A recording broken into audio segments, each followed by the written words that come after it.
la table circulaire, les principaux composants de la table circulaire. On a premièrement le guide parallèle, qui veut dire que lorsque je refends une pièce de bois, refendre veut dire couper dans le sens de la longueur. Le grain du bois sera situé comme ceci. J'utilise le guide parallèle pour appuyer la pression contre le guide. J'ai ensuite le garde de sécurité. Sur le garde de sécurité, le garde est en plastique.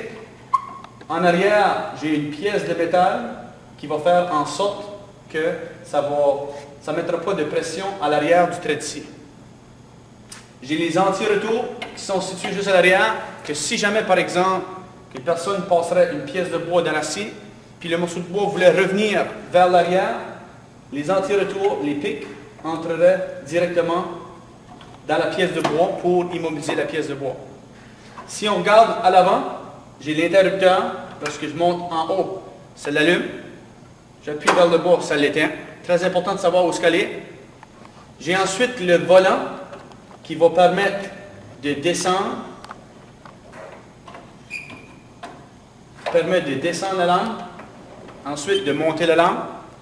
Si je veux incliner la table circulaire, j'ai un levier qui est situé juste sur le côté qui te permet d'incliner vers la gauche. Les deux tables circulaires portables que nous avons à l'IGR nous permettent d'incliner la lampe vers la gauche. Si je regarde par exemple la table circulaire fixe, la lampe s'incline le sens contraire. La lampe va s'incliner du côté du guide, donc du côté droit.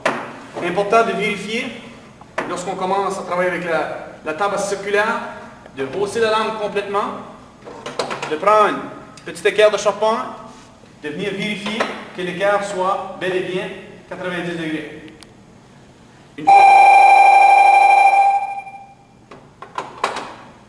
Une fois que c'est vérifié, s'assurer d'avoir le garde qui va dessus. Si je coupe par exemple une pièce de bois de 2 pouces d'épaisseur et je veux que la lame dépasse au plus 1/4 de pouce au-dessus de la pièce de bois. Donc, la meilleure façon de l'ajuster serait de lever le garde, de regarder comment est-ce que la lame est positionnée, ensuite de descendre jusqu'à temps que je vois le bout des dents qui dépasse la pièce de bois. Moins que la lame est soulevée, mieux que l'élève est protégé pour les coupes.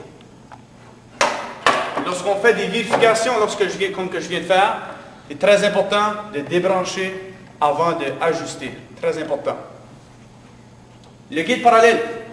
Important de vérifier que lorsque tu prends la mesure, lorsque ça vient le temps de savoir, par exemple, si je prends la pièce de 2x4, puis je veux la refendre en 2. Très important de vérifier que la distance du guide, elle est jusque là-dedans, à l'avant, ainsi que la distance du guide en arrière de là-dedans est identique. Je mentionne aux élèves aussi que ce qu'on peut faire, on peut prendre un ruban mesuré. Lorsque tu sais la distance que tu veux avoir entre le guide et la lame, par exemple, si je prends la pièce de bois de 3 pouces et quart, je veux la diviser en 2, ça me donnerait 1 5/8. Je viendrais mesurer avec mon ruban mesuré 1 5/8 de pouce. Je fais sûr de déplacer mon guide comme ceci, et non de main. Parce que vous allez remarquer que le guide a du jeu vers la gauche et la droite. Donc, je vais tasser vers la gauche ou vers la droite, comme que je le fais présentement. Il faut que je vienne absolument appuyer sur le guide, faire sûr que ça va venir barrer. Voici l'exemple que je mentionnais. Si je prends la distance à partir de mon guide parallèle jusqu'à la rainure, j'ai 7 et 9/16. Donc, ce qui veut dire que en avant, du guide aller jusqu'à la rainure, c'est 7 et 9/16. Ensuite de ça, à l'arrière, je devrais être capable de mesurer 7 et 9/16. La rainure de la table est parallèle avec la lampe. Donc, ça va assurer que le guide est réellement parallèle d'un bout à l'autre. Les rainures qui sont situées dans la table, on peut utiliser la table circulaire pour tronçonner. Pour tronçonner, je préfère de dire aux élèves d'utiliser la boîte à onglettes coulissantes. C'est plus sécuritaire. On est capable de placer des plus longues pièces de bois. Une personne qui n'aurait pas de boîte à onglettes coulissantes pourrait utiliser un guide à onglet ou un guide à tronçonner, c'est-à-dire de placer la pièce de bois dans le sens ici, puis je viendrai appuyer, je viendrai retenir avec le guide. Par exemple, si moi je suis droitier, je viendrai appuyer du côté avec ma main gauche pour ensuite venir couper dans la table circulaire. Très important de noter lorsque je travaille avec un guide à tronçonner de ne pas utiliser le guide parallèle. En d'autres mots, je ne veux pas prendre la pièce de bois puis de l'appuyer contre le guide ici, parce que ce qui va arriver, c'est que je mets de la pression contre le guide. Aussitôt que je vais commencer à couper, la pression que je mets contre le guide va venir sur le côté de la lame.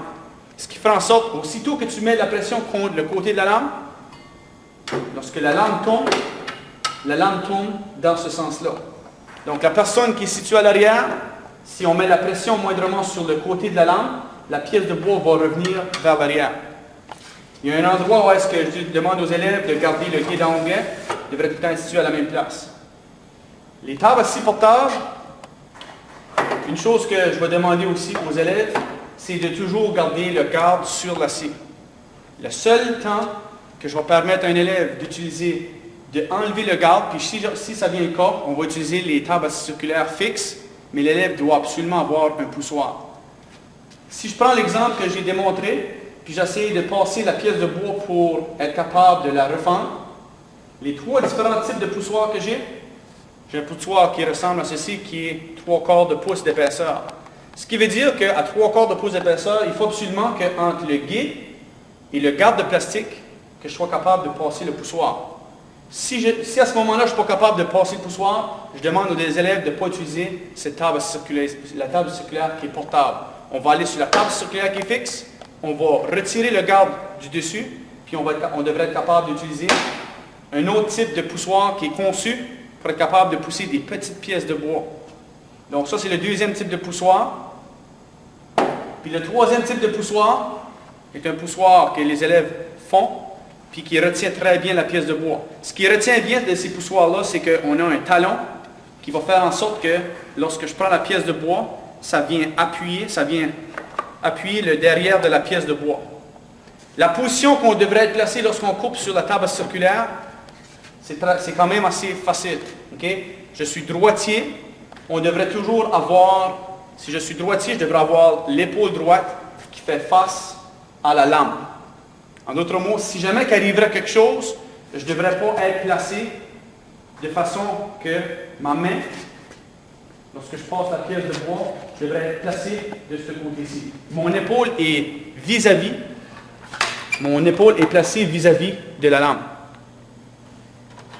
Une autre chose que je dis aux élèves qui n'est pas recommandé de faire, serait de ne pas prendre une pièce de bois, la placer dans l'acier, de faire le tour de l'acier, puis de venir tirer sur la pièce de bois.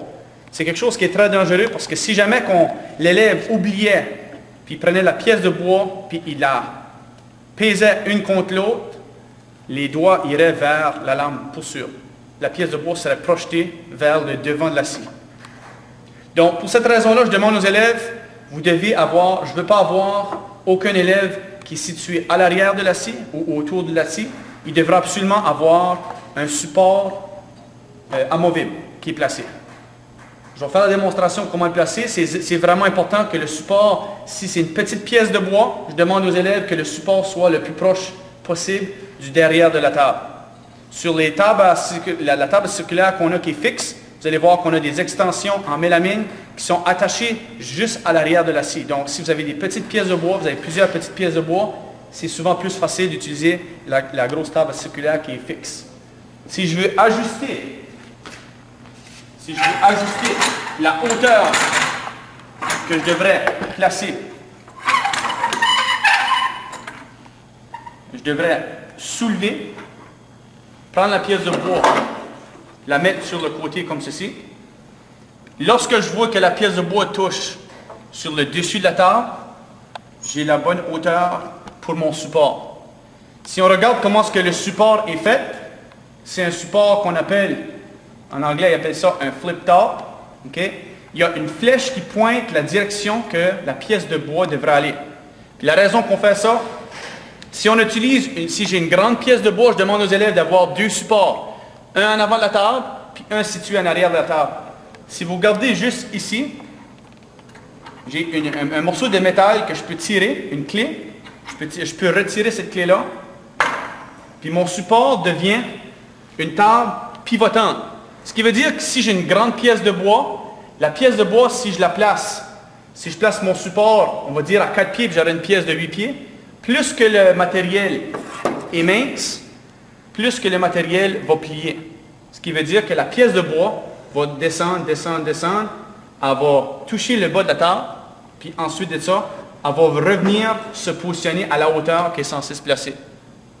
Lorsqu'on utilise les tables pivotantes en avant de la scie, je dis aux élèves d'utiliser la clé pour l'utiliser tout simplement comme une table ordinaire. Avant de commencer à travailler avec la table circulaire, je demande toujours aux élèves de regarder à l'arrière de la table circulaire. Il y a un sac qui va ramasser la poussière et les copeaux de bois. Même principe que les boîtes à onglets de cuisson.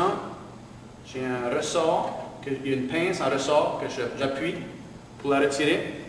Puis en bas du sac, okay, je dis aux élèves habituellement, si vous voyez qu'il y a 4-5 pouces de poussière, juste de prendre le temps de quelques secondes pour le dévider. Même chose, fermeture éclair.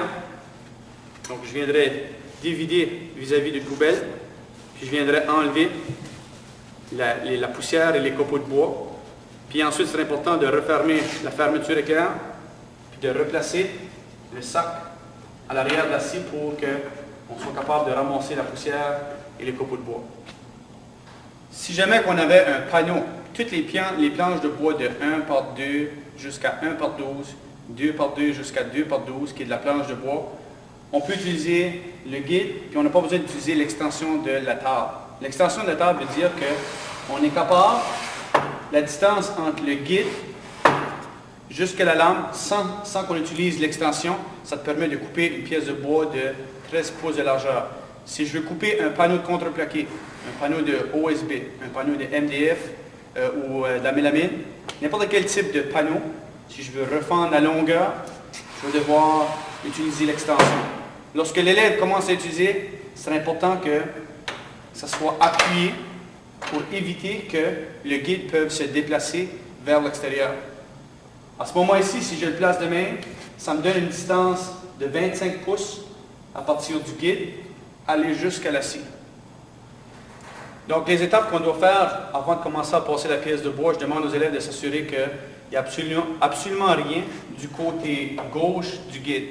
Donc sur le côté de la table ici, je ne veux absolument rien avoir. Je ne veux pas avoir de pièces de bois, je ne veux pas avoir de crayon. Le crayon, mettez-le dans vos poches, ou sinon mettez-le du côté droit du guide. Le ruban mesuré, même chose. Je le mets dans mes poches ou je le mets du côté droit. Le poussoir, il faut absolument que le poussoir soit à portée de la main avant de commencer à travailler. Okay? Autre chose que je demande aux élèves, de souffler. Souffler sur le dessus de la table, faire sûr que la pièce de bois n'irait pas coincer à cause des brins de scie. Puis si ça veut dire qu'il y a du brin de scie sur la table, ça veut dire que le sac n'a pas été dévidé à l'arrière. Le support amovible qui est situé à l'arrière devrait être ajusté avant qu'on passe la pièce de bois. Donc une fois qu'on a fait les vérifications, on a nettoyé la table, on a ajusté le support amovible. Ensuite de ça, on a notre poussoir qui est bien positionné. On a vérifié la hauteur de la lampe, 1/4 de pouce au-dessus du matériel. Ensuite, on a vérifié que le guide est parallèle. Donc, je mesure la distance.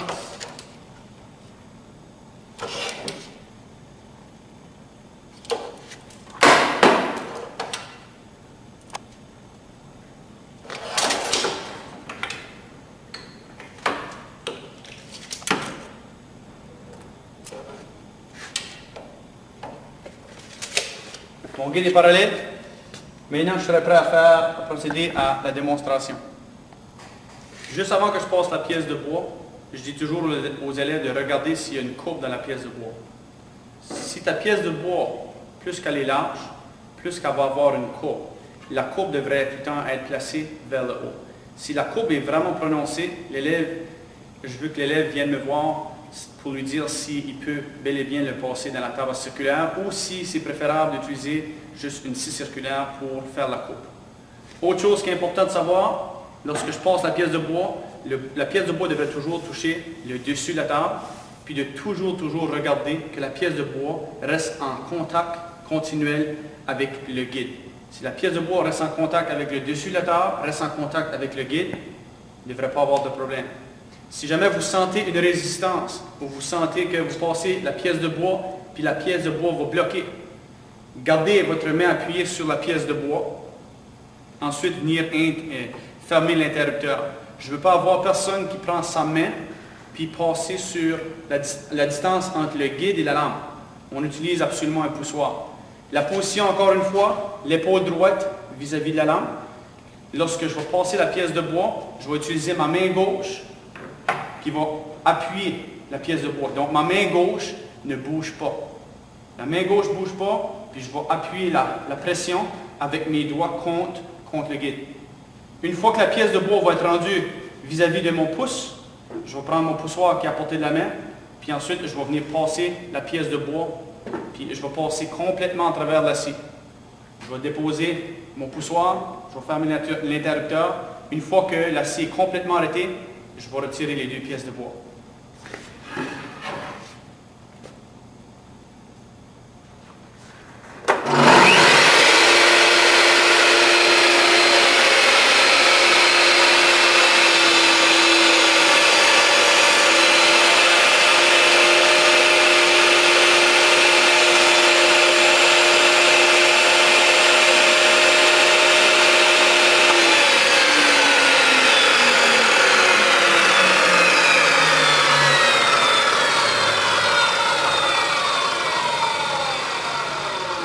Comme j'ai mentionné, j'ai senti une résistance, ma pièce de bois était bloquée.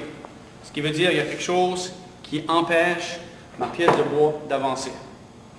Si je regarde en arrière de la scie, avec la caméra, on devrait être capable de voir qu'est-ce qui se passe. Si je regarde à l'arrière de la scie, on peut voir la pièce de métal ici qui est située vis-à-vis, qui est censée être vis-à-vis de la lame. Elle est courbée, elle est pliée sur le côté. Donc, la pièce de métal que j'ai ici sert à éviter que j'ai de la pression sur le derrière de la lame pour éviter que la pièce de bois revienne vers la personne. Donc, dans ce cas ici, j'ai senti une résistance, j'ai appuyé avec ma main droite, j'ai fermé l'interrupteur. Comme je viens juste de mentionner, si jamais vous sentez la pièce de bois qui coince ou qui ne veut plus avancer, immobilisez, fermez l'interrupteur, puis je vais vous venir me le dire. Je vais aller voir qu'est-ce qui est la problématique. Dans le cas où ce que j'ai regardé tantôt, la pièce de métal qui était située en arrière de la lame était courbée vers le côté. Ça fait que j'ai débranché l'appareil, ensuite j'ai fait de la réparation, maintenant je serai prêt à finir de passer la pièce de bois.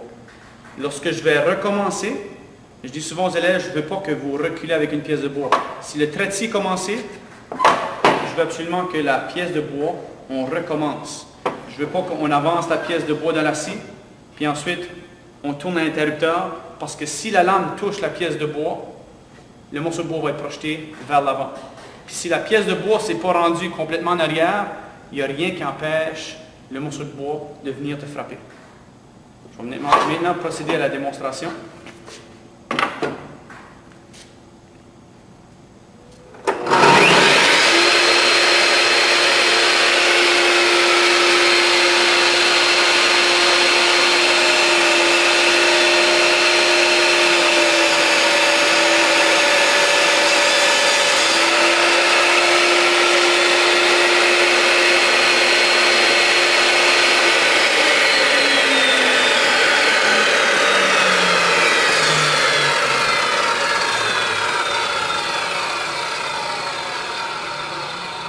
Il est très important lorsque je coupe, je ne veux pas pousser pour que la pièce de bois tombe par terre, puis je ne veux certainement pas aller chercher la pièce de bois qui reste sur le côté. Plus que la pièce de bois est plus petite, des fois j'ai déjà remarqué que la petite pièce de bois peut revenir en arrière, je ne veux pas avoir personne qui touche avant que la scie soit complètement immobilisée.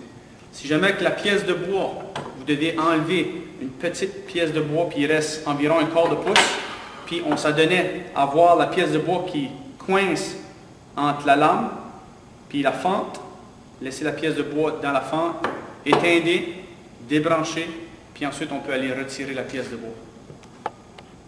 Avant que je procède à une démonstration de couper un panneau, plus que le panneau est long et mince, plus que l'élève va devoir soulever le panneau en hauteur, s'assurer que le panneau touche complètement la table, puis qu'il regarde tout le temps contre le guide, faire sûr qu'on est bel et bien parallèle avec le guide parallèle. Si je veux ajuster mon support amovible pour que j'ai la bonne hauteur, c'est important de faire l'essai. Un, pour la hauteur, pour savoir si que, lorsque je le place ici, si je vois qu'il est trop soulevé, si je vois une ouverture en dessous, ça veut dire qu'il faut que je descende la hauteur de mon support. Un autre aspect important pour le support, on peut toujours faire l'essai, c'est-à-dire de prendre le panneau, de pousser, de dire, OK, si je vais complètement jusqu'à l'extérieur de la scie, c'est important que si je vais complètement à l'extérieur de la scie, je ne veux pas avoir mon panneau qui tombe, qui pivote vers l'arrière. Lorsque le panneau est épais, il y a beaucoup de poids. Si c'est un plein panneau, il y a beaucoup de poids. Ce qui veut dire que des fois, même lorsque j'utilise le support amovible, ça a déjà arrivé que le panneau frappe, puis va vouloir faire pivoter le support amovible. Dans ce cas-là, ce que je dis aux élèves, prenez le petit gabarit qu'on a fait pour justement être capable d'ajouter du poids sur le support. Donc, c'est tout simplement fait avec du contreplaqué. Je viendrai prendre un bloc de béton. Je viendrai placer du poids que mon bloc de béton va apporter. Puis ça va éviter de faire pivoter mon support vers l'arrière. Ensuite de ça, je peux venir passer le panneau. Puis de venir voir si que j'ai la bonne hauteur, si ça touche bel et bien la table complètement. Puis aussi de savoir si la distance, je dis aux élèves habituellement, prenez la longueur de votre panneau. Si le panneau mesure 4 pieds, de l'arrière de la table, aller au centre de le support, devra avoir là, au moins la moitié de la distance de la longueur du panneau à passer. Donc dans ce cas-ci, j'aurais 2 pieds à mesurer du derrière de la table, aller au milieu, qui me donnerait à peu près cette distance ici. Je vais maintenant procéder à la démonstration. Lorsqu'on veut procéder à passer le panneau de la table circulaire, je dis toujours aux élèves les 2 types de supports qui sont les plus souvent utilisés. Celui-là de 3/4 de pouce, je demande aux élèves si la distance entre le guide, aller jusqu'à la lame, est moins que 4 pouces, vous allez devoir utiliser ce poussoir ici. Très important lorsqu'on utilise le poussoir ici, qu'on va devoir balancer le poussoir. On ne devrait jamais nécessairement, on veut que la pression s'en aille dans un angle de environ 45 degrés ou au moins qu'il y ait une légère direction vers le guide. On veut que la pression aille vers le guide, on ne veut pas seulement qu'on s'en aille tout droite. La raison est que plus que la distance est large entre la lame et le guide, si par exemple je prenais le morceau de chaîne que j'ai ici, et je mettais mon support, je mettais mon poussoir à pousser. Si j'accote le poussoir contre le guide, puis je pousse dessus, regardez la direction où est-ce que la pièce de bois veut se diriger. La pièce de bois veut se diriger directement contre le derrière de la lame, ce qu'on ne veut pas avoir parce que la pièce de bois va revenir vers la personne qui pousse la pièce de bois. Donc dans ce cas-là, ce qu'on voudrait faire, la façon de la placer, de la positionner, idéalement, ça serait d'utiliser le poussoir ici, puis d'essayer de le placer à peu près au milieu, je dirais que ça serait correct. Donc là, j'ai une pression qui est constante. Ma poignée est inclinée du côté pour mettre la pression contre le guide parallèle. Si j'utiliserais par exemple une pièce de bois la distance est moins grande de 4 pouces du guide aller à la lame, je prendrais mon poussoir, même chose, j'inclinerais le poussoir de côté comme ceci, puis je pousserais exactement dans cette direction-là. Maintenant, pour faire la démonstration pour le panneau,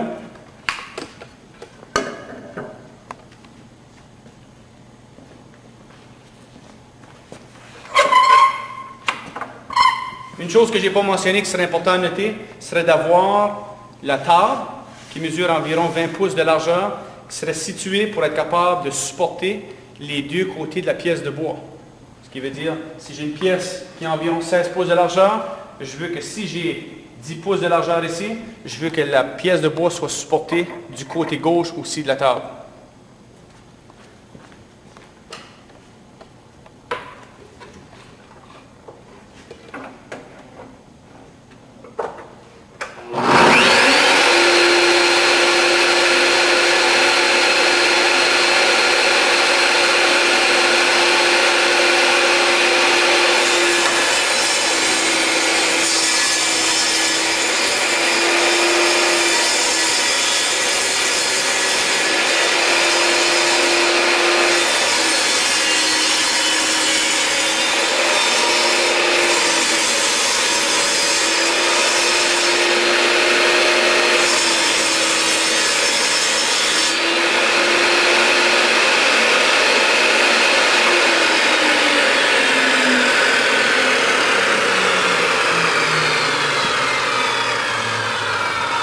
Vous avez remarqué que lorsque j'ai coupé le panneau, que je n'ai pas marché avec le panneau.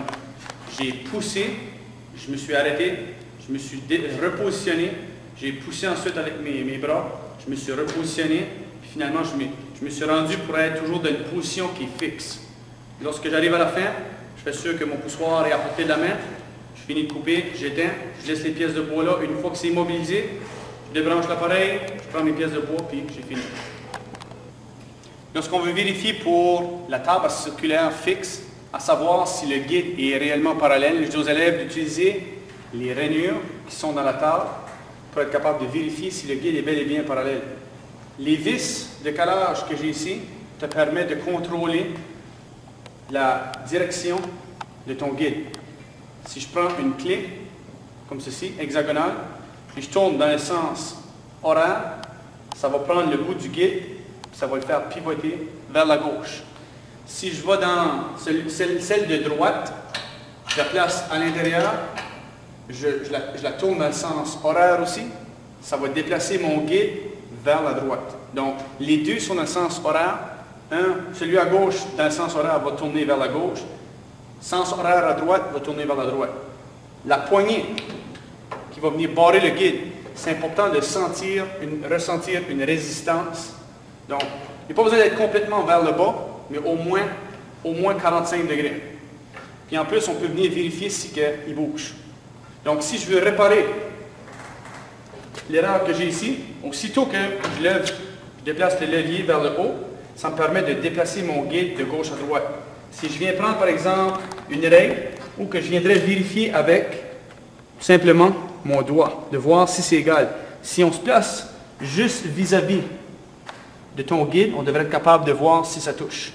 De l'autre côté, même chose. Si je prends la petite règle, puis je la passe sur le dessus contre le guide, on va voir que le guide est désaligné. Donc à ce moment-là, qu'est-ce qu'on peut faire? Juste à l'œil, je devrais être capable de le voir. Maintenant, ce que je veux faire pivoter vers la gauche le bout du guide. Donc je relève le levier, puis aussitôt que je vais tourner dans le sens horaire, on devrait être capable de voir le guide qui va se déplacer. Ensuite de ça, je peux venir tenter de barrer ou de descendre le levier. Je vais sentir une résistance.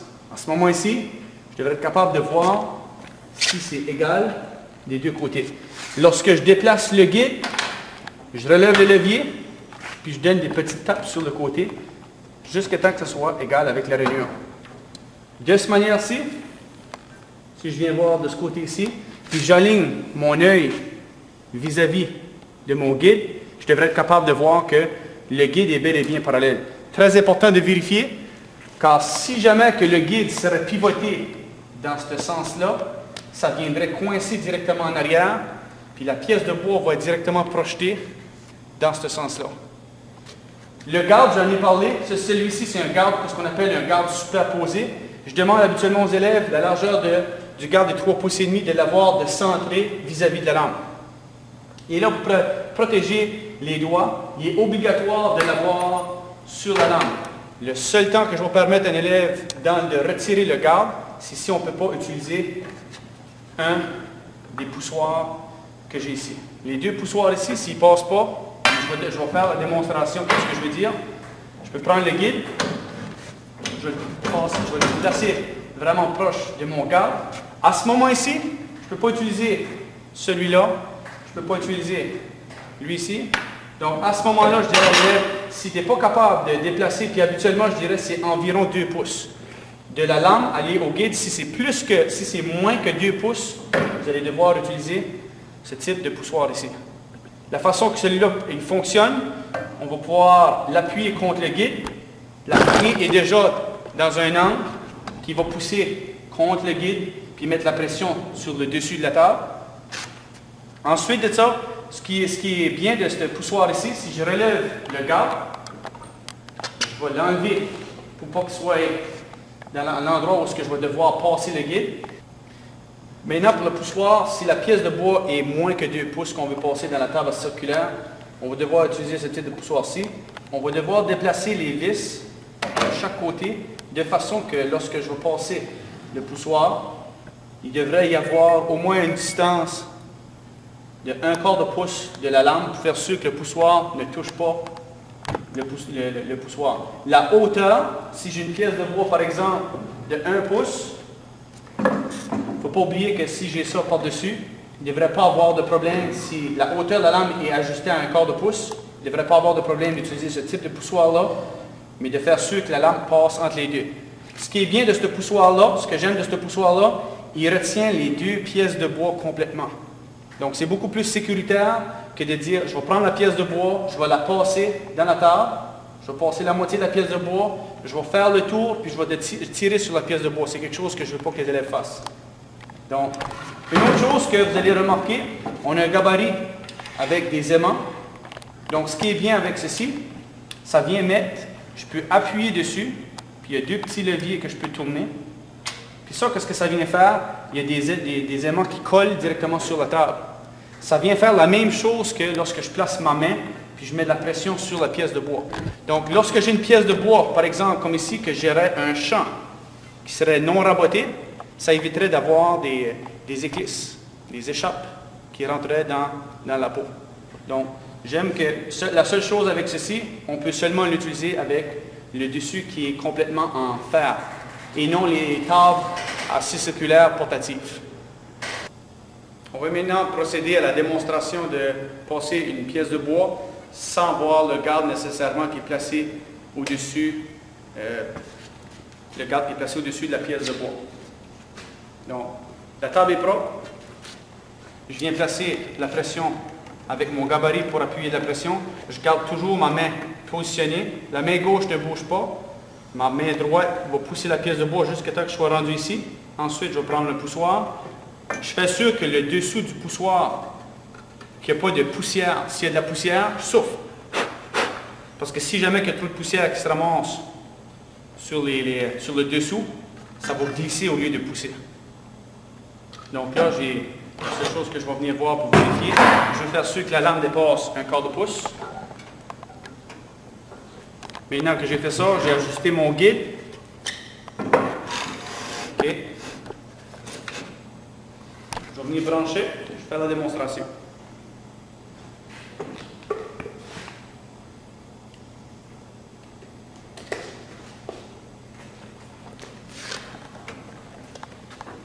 Je place mon poussoir à portée de la main.